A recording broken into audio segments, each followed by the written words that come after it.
Well, hi all. Thanks for joining me for an issue of Fragrantica Talks. For anyone that's watching here, I have perfumer and perfume lab owner Ashley Eden Kessler here, along with, I'm sure most of you know, Sarah Baker of Sarah Baker Perfumes and a billion other things, which we will definitely get into. So everything that you see here, I will be smelling with the creators of the fragrances for the first time. I've never smelled these before, so this will be live smells. And thanks for joining us in this. So before we get into smelling and talking to things, which I'm super excited about, I wanted to, get to know you two and then have, our audience get to know you two also. So this is a dual question for both of you. How did how did you get led to perfume? And was it always a thing for you? And anyone can start, I guess. I see Sarah, you have the green around you right now, so we'll pick you to start. Okay, cool.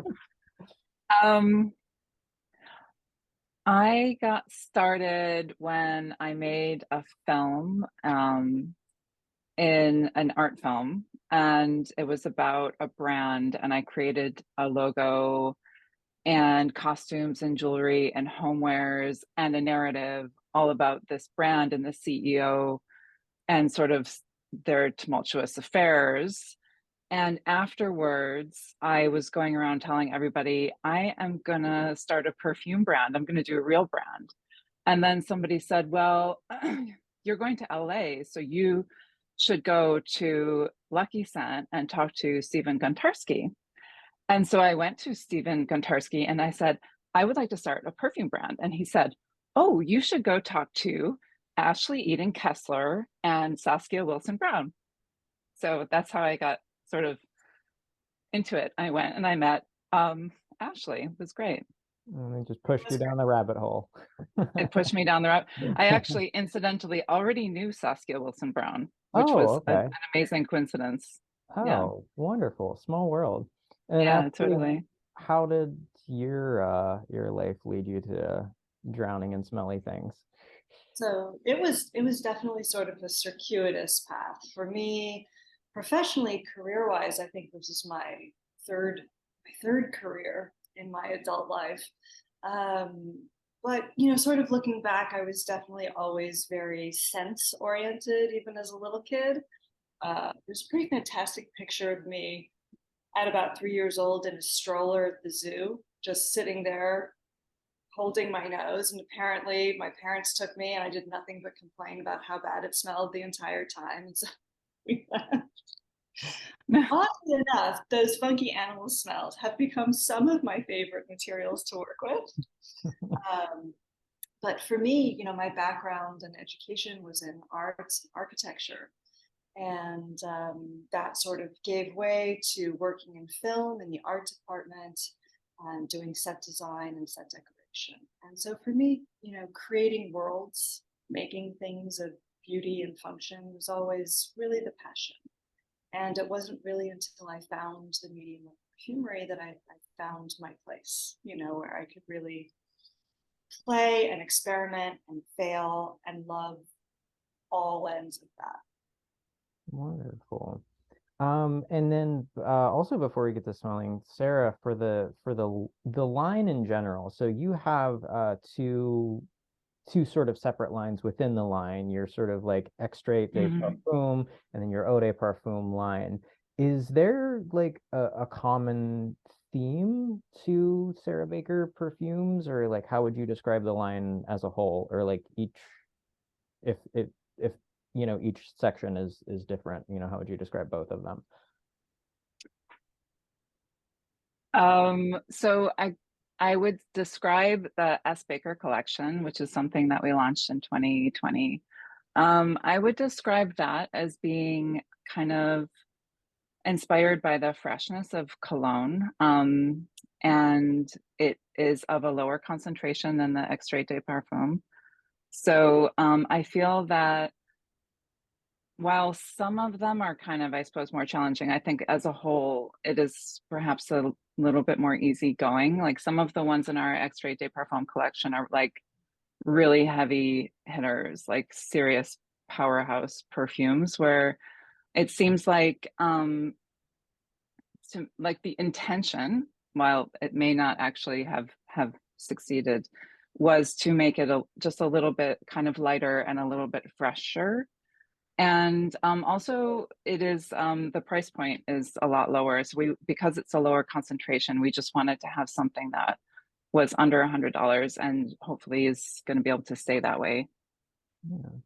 And then I did want to also talk about this a lot of times seems like an incidental thing because everybody, cares about the juice of the perfume, but even from what you sent me, and I'll show the viewers here, your packaging is just so tight and neatly done and well thought out. Even like these little, even the sampler sets, and then you have the little card thing here, and then you open it up, and then there's this pictures and the story and who's the perfumer, and it's just how can you talk to me about that? And then I've also seen the boxes too, and your very hearty bottles. So I mean, apparently a Mm. lot of thought was put into that. Thanks so much. First of all, your nails are awesome. Are there little pictures on They're there? chipping, so but yeah, so these are yeah. They're so cool. Yeah. I just Thank had you. to say I love nails. Um, I've obviously got um, into it too. um, yeah, I am really interested in the visual, but also one of my close collaborators, like a regular collaborators for the brand, is a writer. So we work together on stories and storytelling for the fragrances. But also it's present, like as you mentioned, that there's a lot of writing in the little booklet. I kind of can't stop one of my collaborators from writing. I have to really rein him in. Um, but what I decided to do actually was to celebrate that. So actually each one of our, this is our Extrait de Parfum. This is the inner box. We actually have an outer wrap, but each one of them, this is leopard. So pretty. And Oh, this is so super, super new. And each one of them comes actually with its own script. So that that's so cool. we wrote together. So yeah, it's so exciting. And I just actually have to spray leopard because I forgot to spray it. And leopard, which actually is so good for like giving me anyway courage. Like it is just one of these like massively uplifting, like strengthening fragrances. Have you smelled it yet? No, I'm about to too. So you kind of did the perfect segue for me. So this is what I wanted to start out because Greek Keys and Leopard is where the line started, right? And Totally. now, Ashley, these are your creations. So can you I know you had said how you felt about it, and Ashley, can you speak to Leopard and the working on it and everything? Well, sure. Well, first, I just want to talk a little bit about, the inception of the project and what Sarah came to me with as a collaborator. And she has such deep insight as an artist, both in concept and in her ability to communicate. So for me, as a perfumer, it Oh, that's was That's so I don't mean to interrupt too. I guess I probably could have thought this out a little bit better, but there is something there's like that old classic 20s scent smell, which I'm absolutely obsessed with. Doing research for some of my articles, I was living in the 20s and 30s, and this has that sort of powdery yet animalic but gentle hit. But go on. I'm so sorry. I oh was so yeah. excited when I smelled it. I wasn't expecting that. So these started really with a visual, with a textile, right? It was actually a leopard print and the print of the geometric Greek key design. Those were our first two. But along with that, Sarah brought me stories. And, and we sort of developed them together, but, leopard it was sort of, she described the entire photo shoot for the print ad for me, that there was this luxurious, leopard seated in a dark nighttime jungle, and you see this big cat and the perched on the limb of a tree, kind of ripping open ripe fruits and having that, red juice running down its face, and then sort of jumping down into the dirt and the dust, and there being, a beautiful woman, and they're sort of rolling around centrally together, enjoying this power and excitement and sensuality, languidness, and the claws and the fur and all of this coming together. So for me, Sarah has this incredible vocabulary to describe in many different ways what it is she wants to bring to life. So for me, this is one of my first collaborations with an artist, because I think actually, Sarah, when we got started, and I'll let you speak to that, but this was really living a little bit more as an extension of your artwork rather than a commercial brand. And so for me, the concept, we had so much liberty really to play with this. And it was just fantastic. I drew a bit, Patric, you're right, on some references of other perfumes. And of course, for both of these, we sort of had certain time eras.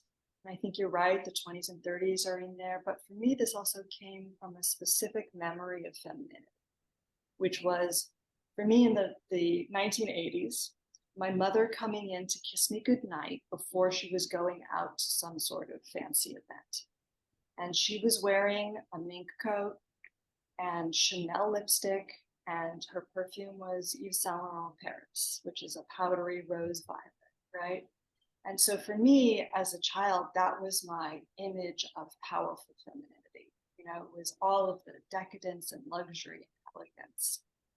We're gonna And do so I this. sort of brought that as a piece of the reference in here. But with a little bit more of a, Sarah, would you say, a dirty undertone? Something a bit more transgressive? Yeah, I think that came along. I mean, everything that you've just described, that was all part of our conversation, including our personal stories of our mothers. Because for me, I had the similar situation with my mother, and her signature scent was Chanel No. 5, and it will always represent. She was a working woman, and she was, actually the breadwinner in our house, and but she always had like the perfect fingernails and like was so glamorous. So I think for us, we maybe shared this kind of like, there was something about like this powerful woman from the 80s. And I have also an obsession, like a side obsession, with Joan Collins, Jackie Collins, Dynasty era, and that sort of powerful businesswoman. So it was kind of taking a lot of that into the scent story as well. The really cool thing about this, as I'm doing it, I smell it on the paper and then I just hit it on my skin. When this hits on your skin, there is some of that like, golden era, powdery sort of floral vibes to it. But when this hits your skin, that dirty, sexy, like musk castoreum vibe just really jumps out. But the other gentleness doesn't go either. That's really nice and really sexy. And I mean, even though it's a picture of femininity, I'm wearing this today, by the way.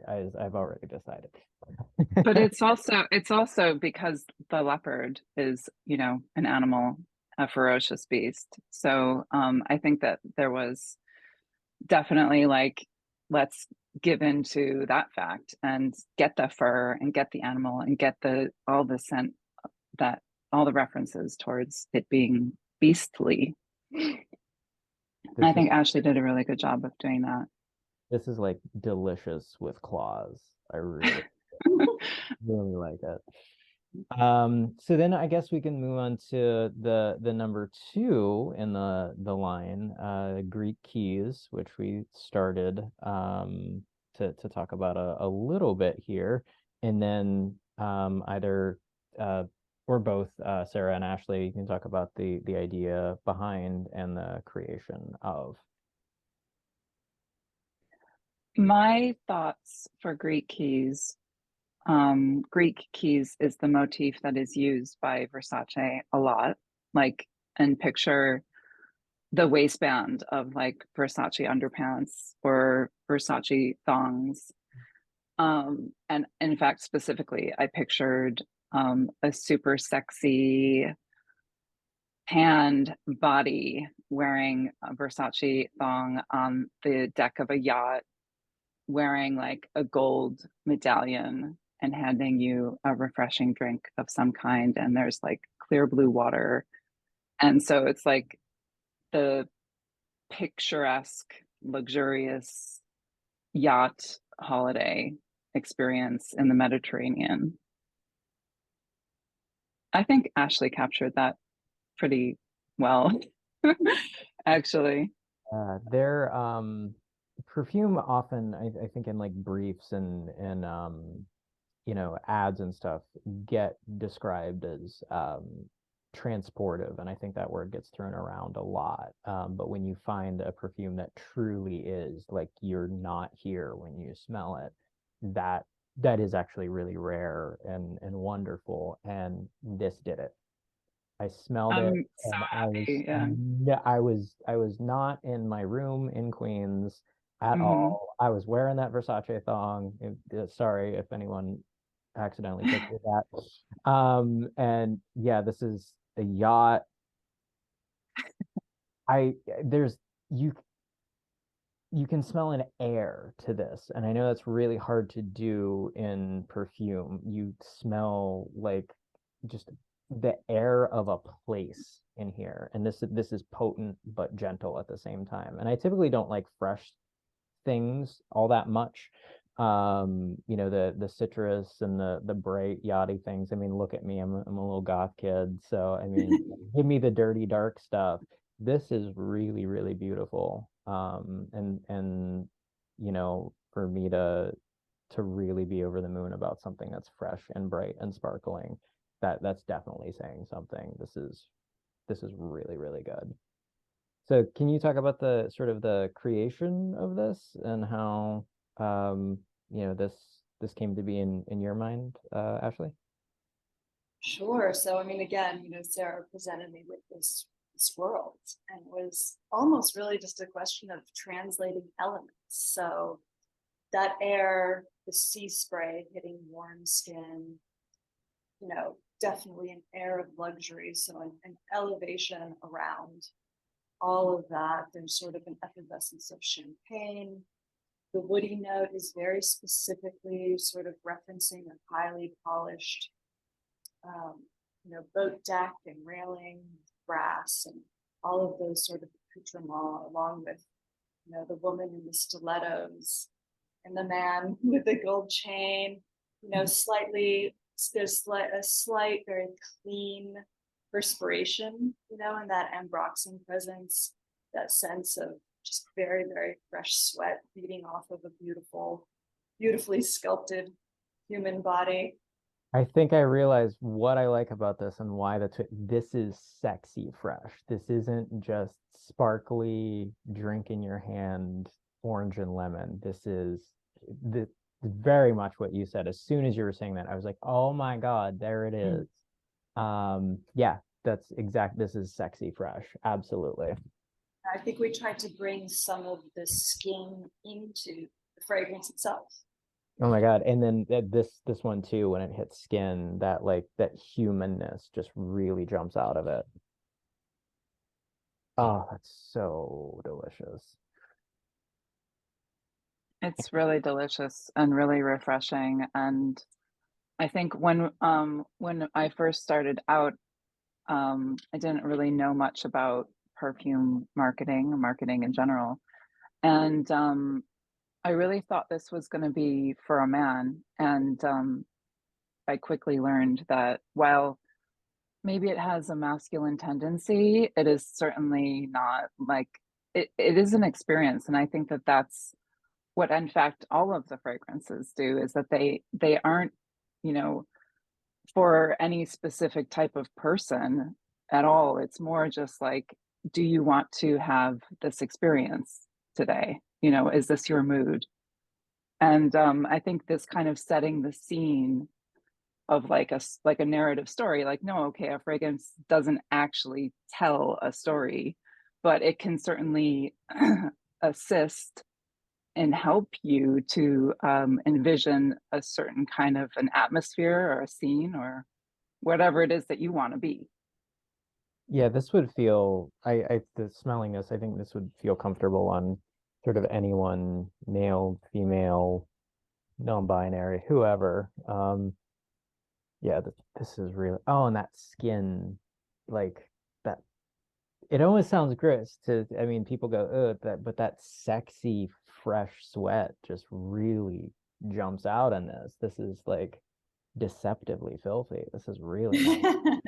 That's such a good word for what it is. Like, how did you, I mean, phrase, because it's two words, deceptively filthy. How did you do that, Ashley? Like, what is it that, how You did know, you create that?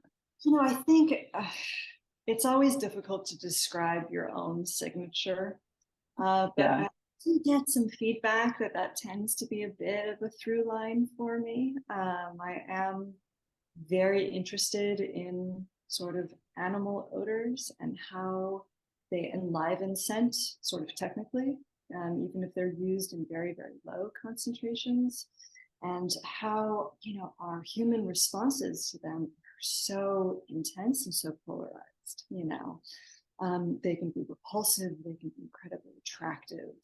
And that sort of polarity, the push and the pull, the way it sort of can really draw someone in or really propel someone away. I think I just find that very fascinating. And, I think there are certainly certain materials that are go-tos for me, but more it's really about connecting the fragrance to skin, and that these aren't really designed for paper. They're designed to be worn. And for me, I think, certainly as Americans, the idea of our human scent is very taboo. We all like to believe we are perfectly odorless, clean, blank slates. But I think probably all of us in our explorations of intimacy have found that in certain contexts, human odors are enchanting and desirable. And some are and some aren't. And certainly if you ran into them, in the office, it might be a little bit alarming and off-putting, but in another setting, in an intimate setting, it can be something you simply just want to disappear into and wrap yourself in the scent of someone you care about. So I think that's just a personal fascination of mine, and something I like to encourage people to connect with again in a sort of more refined way. So it's not something maybe embarrassing, but it still can speak to that very primal experience we all do connect with.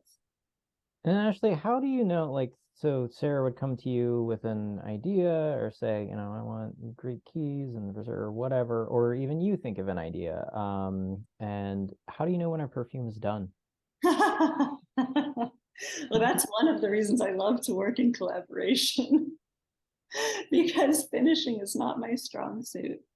I think, between Sarah and I, she came with so much source material, and then it really developed into a conversation between us, into understanding our shared vision and our shared language. And for me, once we have that time to fantasize and visualize and get a sense in any way that we can about what we want it to be, it moves into more of a technical situation, right? Where there are certain materials that represent, colors or materials or emotional tones.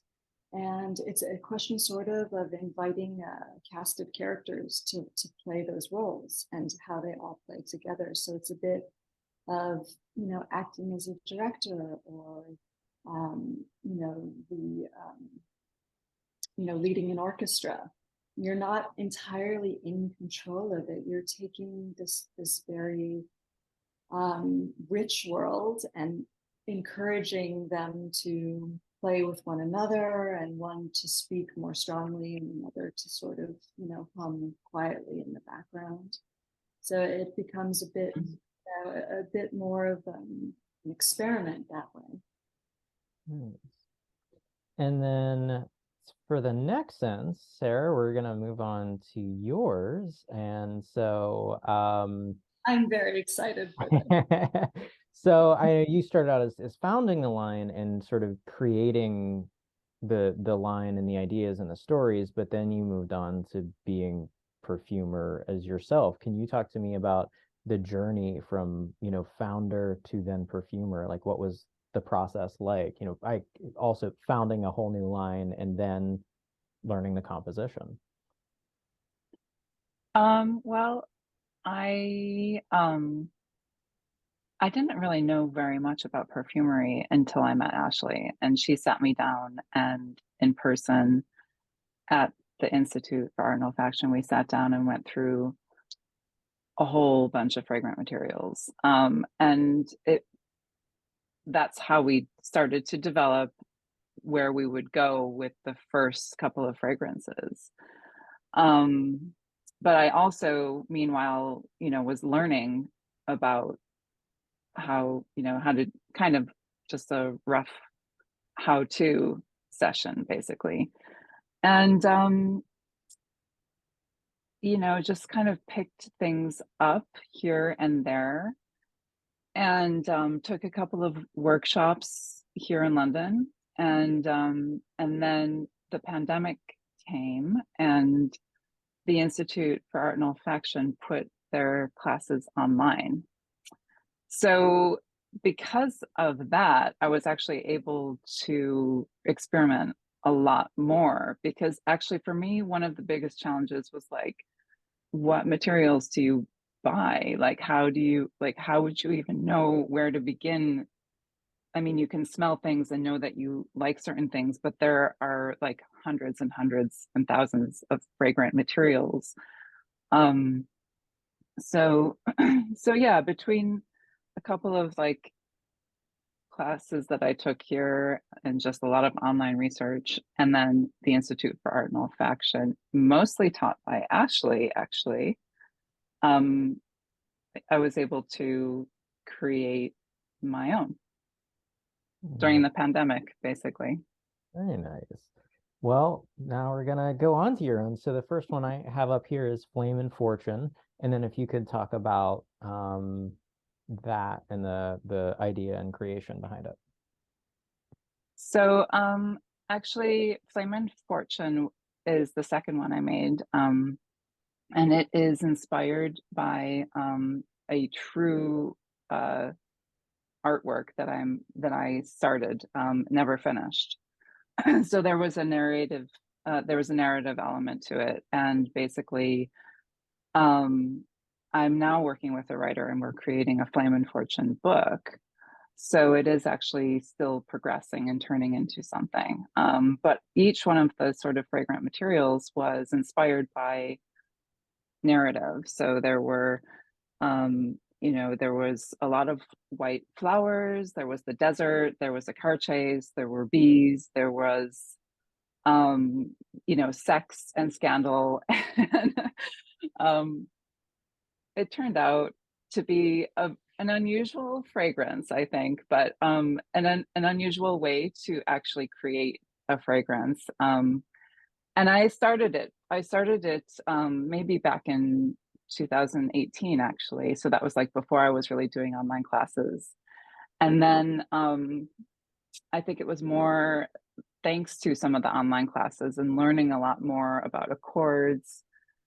And then I was able to kind of finish it off. And that's where it sort of really blossomed. This to me, if because you had mentioned Jackie Collins before, and I know I was probably going to ask you later because you were very open about your obsession with her. If a Jackie Collins novel had a smell, this is it. Absolutely.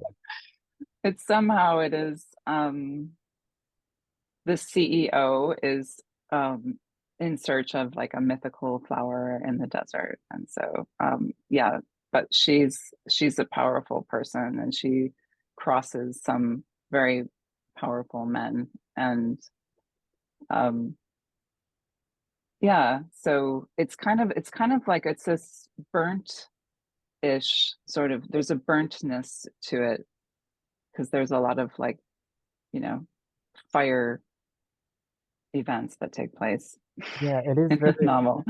it is very fiery. There's a deep it sits very deeply in a floral category, you know, with the notes like lily of the valley, iris, jasmine, tuberose. So that's very present, but there is some sort of a fiery dirtiness, and you know, at the end I see, you know, maize-cow, motor oil, labdanum embers.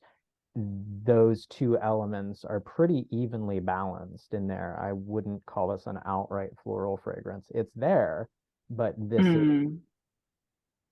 this is floral. Oh, what was it? This is like this is a almost like a burning floral, Yeah, it is a burning floral. but with a little booziness too. Like if Yeah. you're burning floral, but like you're having a nice drink watching it. Sarah, I I'm so impressed by this construction. And I see also so much of you in it, which gives me so much joy. You know, there's that nod to those power aldehydic florals from the 80s that I know, you know, are so perfect for so many of your inspirations, but it's really beautifully modernized.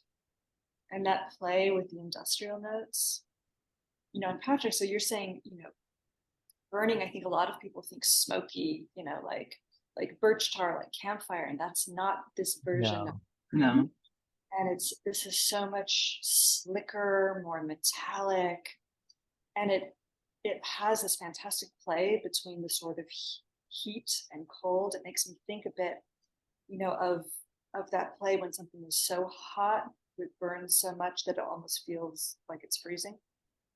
Yeah, I probably Mm. should have chosen my words better, but Oh, burning as of not Not burn. smoky. Yeah, not burning as a progressive. This is already burnt. This is charred floral rather than Mm. burning fire smoky. Smoke is gone, fire's done, and this is just like a an already beautifully burnt bouquet. I think that there's something, I would, while this is in the S. Baker collection and it supposedly is more easygoing, I'd say this one is a little bit of an unusual fragrance. It is a little challenging for some people because I, I think it doesn't, it is, like you said, it is burnt.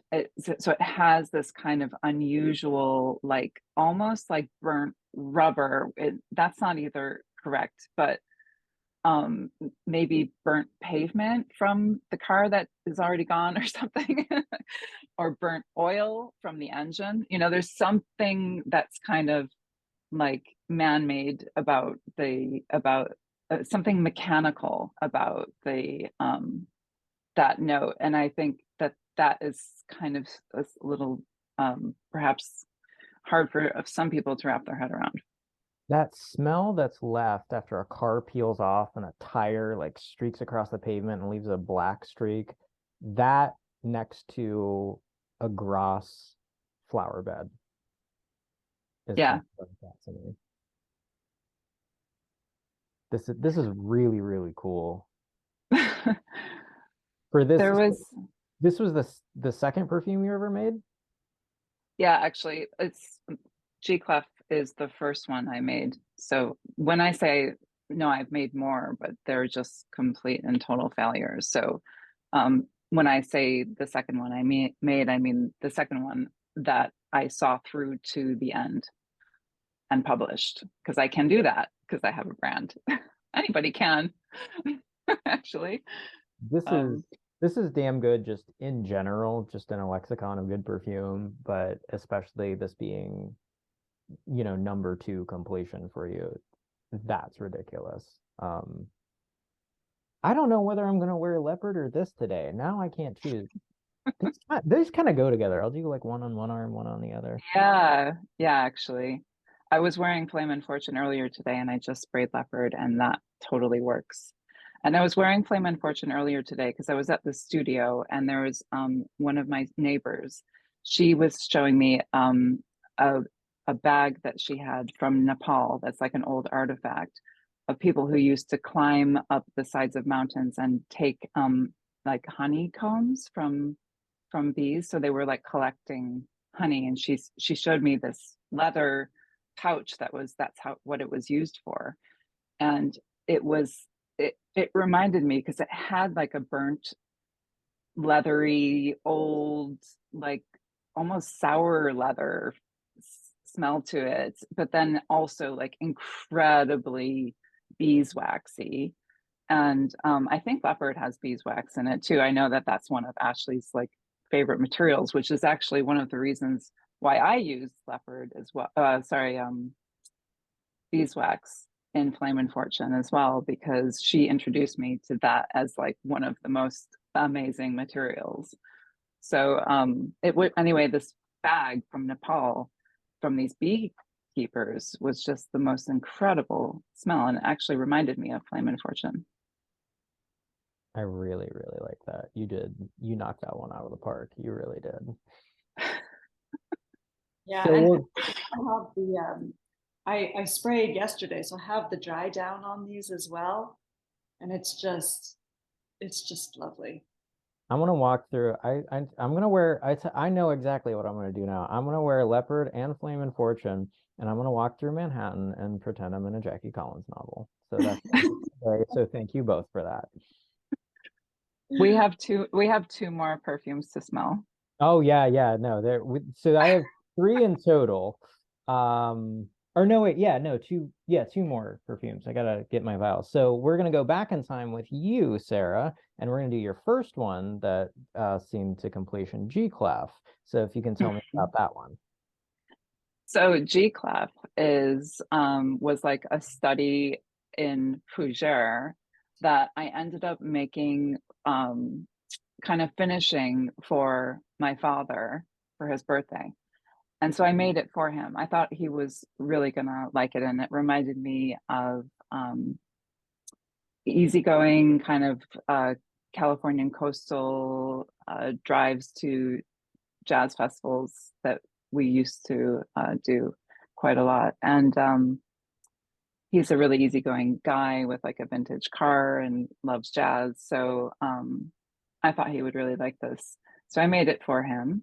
And I collaborated with my husband on like a little rocking boat that the bottle sat in. And it plays music. And when we started the S. Baker collection, and we wanted to have a sort of collection of 5 fragrances, and I don't know, I was just kind of hell bent on the number 5. I needed another one, and G Clef was there as like it was called McAvoy, my father's name, and we changed the name to G Clef because of, I just thought it was cool, and it's like referencing jazz and um and kind of finessed it a bit, like added a bit more lavender and just kind of like polished it off to be a little more finished. So So that's what we have. That's G Clef.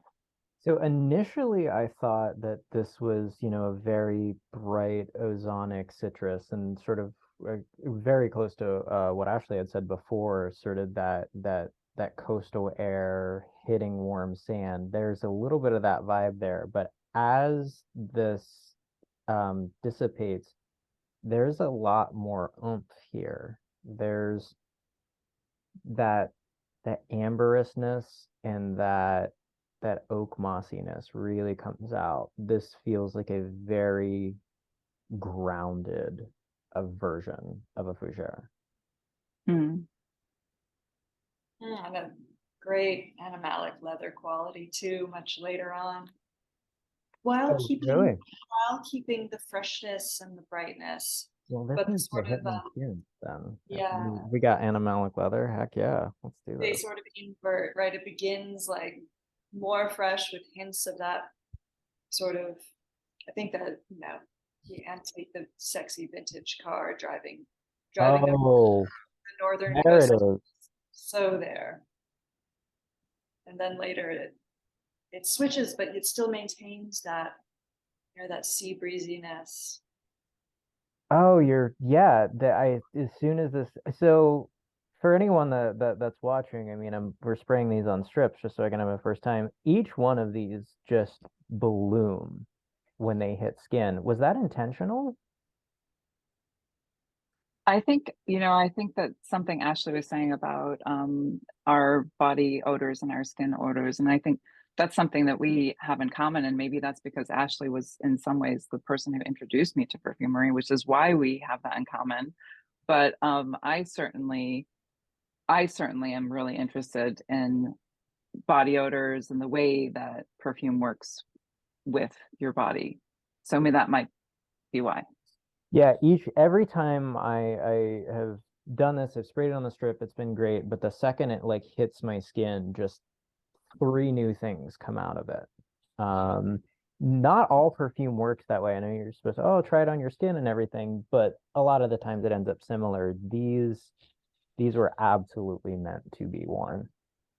Mm, And that in G Clef, I am smelling that skin leather, but in a very like coastal area. This is another one that's sort of like deceptively, not necessarily filthy, but it's yeah, it's deceptively, unapologetically human. mhm. Yeah, like you weren't really up to anything naughty necessarily that Yeah. day, like having worn that, but you definitely had like a fun day out. Yeah, it's comforting skin rather than dirty skin. Yeah, yeah. This brings memory to me, Sarah, you're talking, and I love the homage to the mother, to the father. Reminds me a bit less even of like the human form itself, but like wrapping yourself in the sweater of the loved one, and their scent left on textiles, that sort of haunting representation of someone's spirit. I figured out how to say it. So you can take a fougere perfume, put it on your skin, and you can smell like fougere. It smells like you took someone already wearing a fougere fragrance and their skin and what it smells like on them, and then just put that in a bottle, and then now you're putting it on you. So it's like there's almost two skins wearing a fougere here, which is cool. Very cool. That's awesome. I love that. That's exactly what it was. I was like, there's something I have to figure out how to say that in some way. But yeah, I'm sticking with that answer. This one is it really does remind me of my dad because he did wear it a bit, not that much. He never really was a perfume or cologne or whatever. He did a bit of like Old Spice, but not really. He liked soaps, but he didn't really like project fragrance through my life. But he did break this bottle accidentally. He broke it in his bathroom while I was there, while I was visiting and staying in his house for a couple of weeks, and it smelled like G Clef like for the whole time. I mean, I think it still probably does. It just like seeped into everything. Yeah, and especially for fougere, this is we were talking a lot about lightness and brightness, but this is very potent too. Hmm. Um, so there's another one in the S. Baker Eau de Parfum collection, Bascule, and this would be Ashley's creation. We're going back to. I'm reading the description here. I haven't smelled this, but the complexity of even just reading the notes. grass, peach, bergamot, lily of the valley, hay, leather, vetiver, amber, musk, fir, tobacco, and metal tack. I my brain can't even wrap around how to guess what this smells like. So you can tell me about the creation of this, and I'll get this thing under my nose. Sarah, do you want to talk a bit about the inspiration? Yeah, I'm happy to. So this one, this was when we were still doing the motif collection. So all of our fragrances were inspired by different fashion motifs. So leopard, Greek keys, tartan lace, and then equestrian was this one. But I kind of found that a little bit limiting as a brand. And as we developed equestrian over the course of a few years, because we were really working hard on making it just right, which we did. um, it's so beautiful. And it kind of became Bascule. So we changed the name. So equestrian was the working title. And equestrian was inspired by equestrian motif, like think Gucci scarves or the metal tack from the horses that is used a lot in an Hermes scarf or a Gucci scarf, or even the Gucci sandals. You know, I think they use that little hook that they use is like actually from the horses. So there was that, but then kind of further than that was Charlotte Casaraghi, who is this princess of Monaco, great granddaughter of Grace Kelly. And she's absolutely gorgeous. And so she's a model, and she is also an equestrian show jumper. So she's a competitor. And I just really envisioned her riding horses and like going into the stables and brushing the horse, because you kind of, you know, even if you're a princess, you still have to do that stuff. And her sweat because she's a competitor, and her falling off the horse and having to get back on because that's what you have to do. So there was like the dirt of that, but then also like princess hair, princess skin, you know, Grace Kelly's granddaughter. And so I remember actually when I think you added Lily of the Valley, and it was like adding this extra Grace Kelly glamour. It was like it didn't have that as much really. And then suddenly it just elevated into like we're you know, putting on lipstick in front of the mirror as well. Like, yeah, we got off the horse and we still smell like the stables, but we're now like in the castle. We're back in the castle, and we're like sitting in our vanity area sort of thing, you know. So yeah, so This one, even on skin, it cycles. When I first smelled it, I sprayed it. My eyes open wide because there was a big blast of like horses and hay and sort of like that barn vibe. It wasn't like in your face, but it was on the wind. But this one behaves like a little solar system, and you can't nail anything down. It's fruity that spins to floral. Then you get a whiff of like that equestrianness, horse, hay, barn on the wind. And then even on skin, you think some of the fruity comes out, but then it turns a little bit animal and then it turns to green floral. This just keeps on spinning. Um, was that intentional, Ashley? Or I don't know how much is really truly ever intentional. But this definitely was built in stages. So of course I had this amazing, initial download. And Sarah, I think even after our first meeting, she would be sending me I have like 2 packets of photographs that she actually printed out and sent to me of all these different references, these different moments. And so, but I started with horse manure. I was like, all right, well, if we're doing a horse fragrance, that's honestly a funky scent that I'm quite fond of.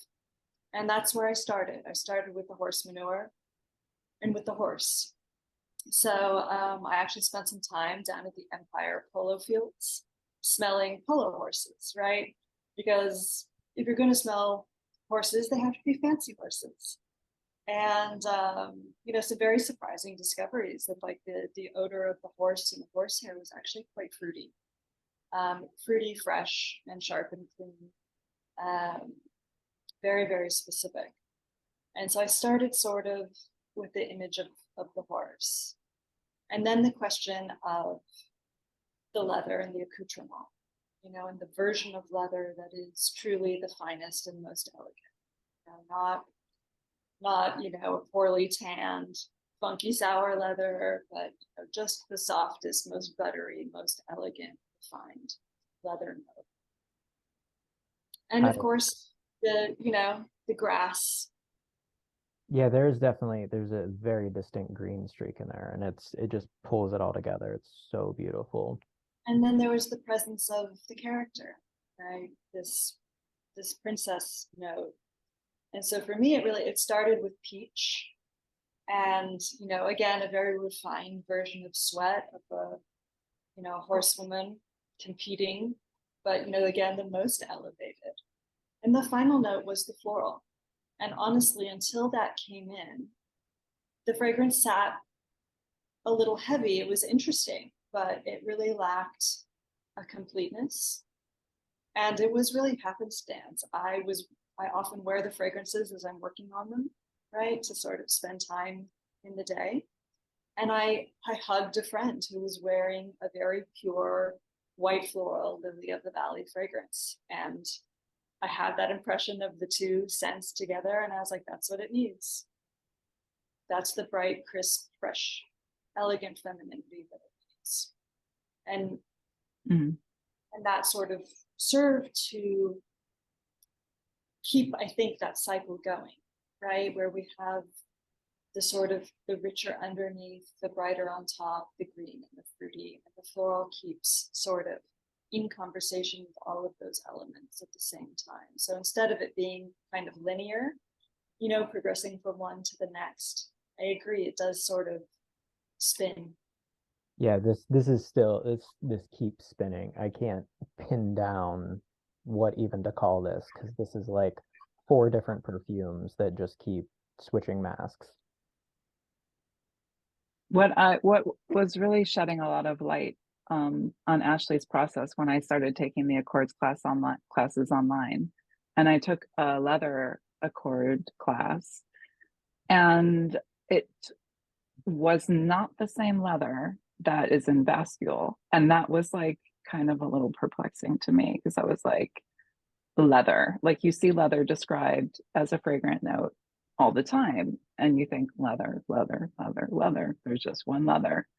But no, there is not just one leather. And it was like, it just, I kind of knew that, but I think it wasn't until I took Ashley's class that I realized that there's a gazillion different types of leather, and you can build it to extreme specification depending on what you want.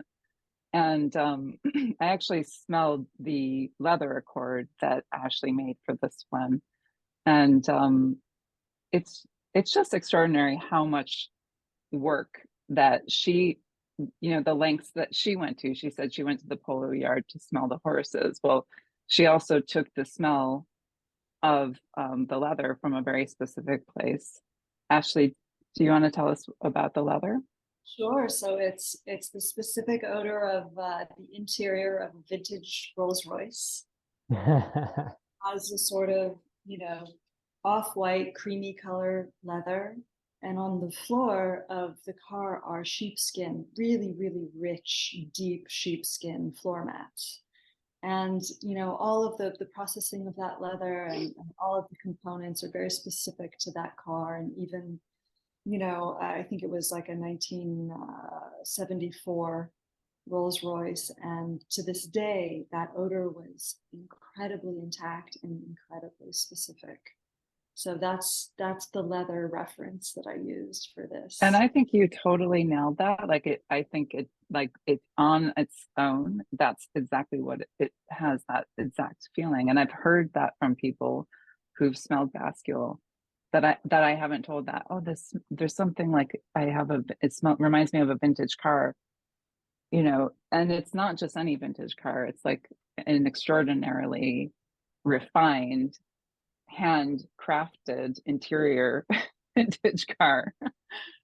I have no reference for like Rolls Royce or like sheepskin rugs or anything like that. Is not my life. But as soon as you said that, I just saw that so vividly. I never would have picked that out, but that is just there in spades.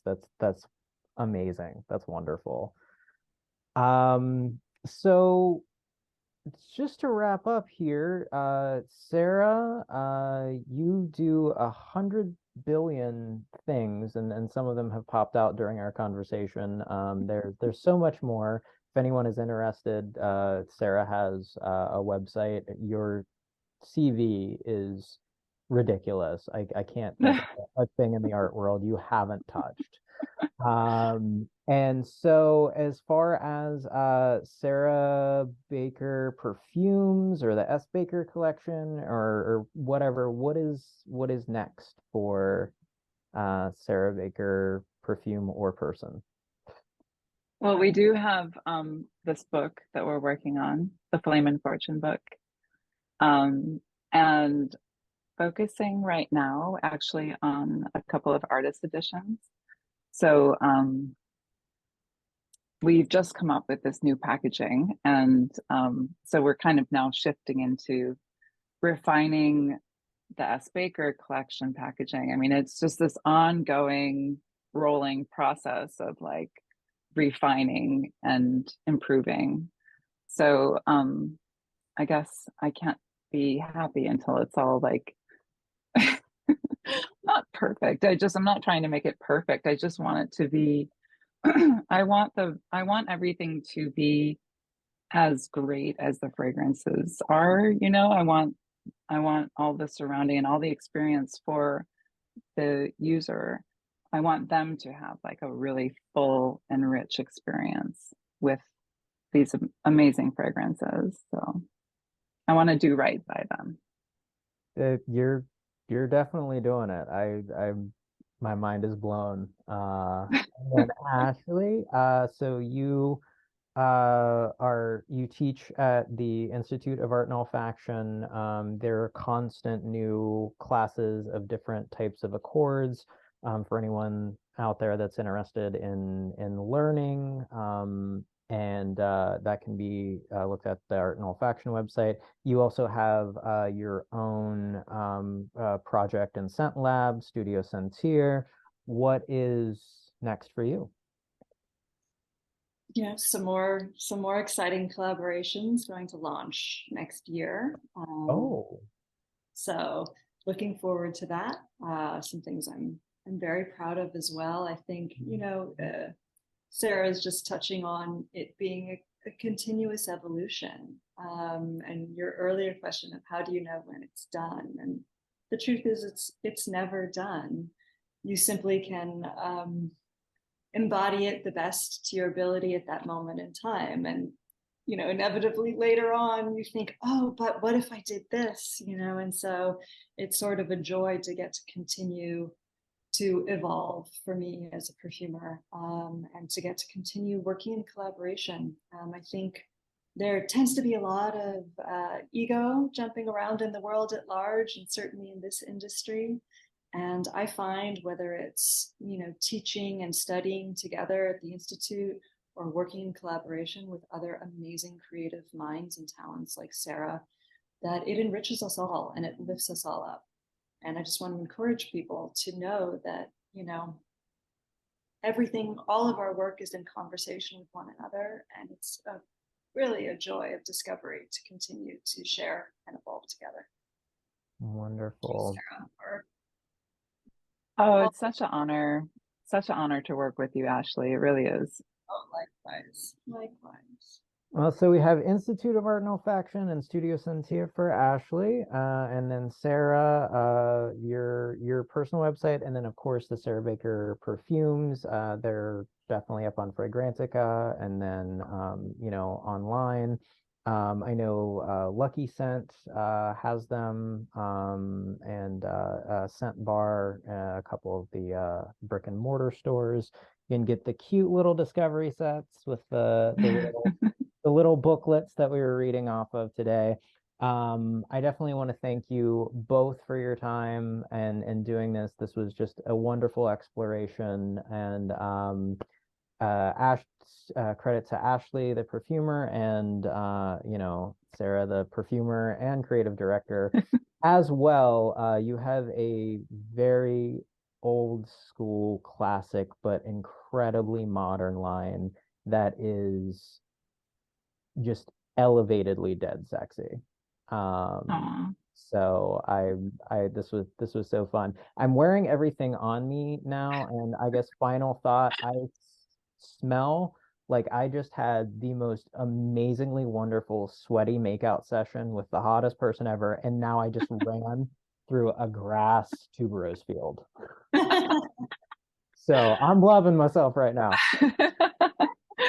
What a great day. Yeah, I know. And then I still have to go to Manhattan and pretend I'm in a Jackie Collins novel. So I know. I mean, it all is I'm sounding a bit like, are you interested in perhaps writing one of our scent stories? Maybe that's something in oh, the future. Hmm. I'm I am so down. I love your line. I'm so down. Whatever you need. Thank you all so much for doing this. And I greatly appreciate your time and all of this. So thank Thank you. you, Thank Patrick. you. Thank you so much for asking us to do this.